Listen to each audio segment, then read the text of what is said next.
10, do you want to put the news on? More than 750,000 migrants are estimated to have arrived by sea so far this year, according to the International Organization for Migration.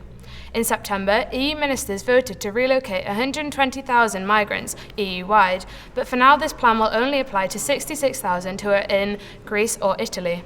The other 54,000 were to be moved from Hungary, but this number will be held in reserve until the governments can decide where they go. Awful, isn't it? I wish there was something we could do to help, but nobody seems to be able to do anything. Well, the European Union is trying to tackle the migrant crisis. It's helping the developing countries and are trying to reduce the need for them to move here. Oh really? How? Well, in 2014, the European Union commissioned €63 million in development aid into the ENPI for that year. The Syrian population are also benefiting from the Erasmus Mundus project. It's aiming to enhance the mobility and cooperation within the EU in the field of higher education. There's also the Tempest project, which has supported the modernisation of higher education. Oh, I'm so glad we've got such a good organisation in place. Thank you, Harriet. And now for a story about the EU support in South Asia. India has a high fertility rate, young marriage age for girls, and an increase in sexually transmissible infections. These issues are common in conservative areas where sexual and reproductive health are considered to be subjects. The EU has launched a new programme to empower youth by educating them about previously undiscussed issues. The project's partner NGOs trains youth peer leaders to create and mentor groups and teach them how to lobby for district and statewide policy changes on issues of sexual and reproductive health. Es tan alentador saber que la Unión Europea está haciendo lo posible para ayudar a los jóvenes con respecto a estos temas tan importantes.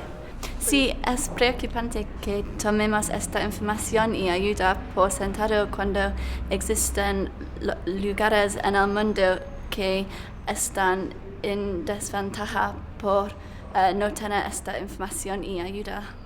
Sí, no solo eso, también están ayudando a las mujeres en África. And now we look to Nepal for our final story of tonight.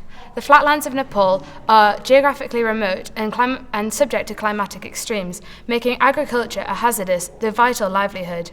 Poor access to improved technologies has made it difficult for farmers to earn a living, and many do not have enough food to eat. Malnutrition in these areas has a disproportionate impact on women and children, causing long-term, often irreversible social consequences.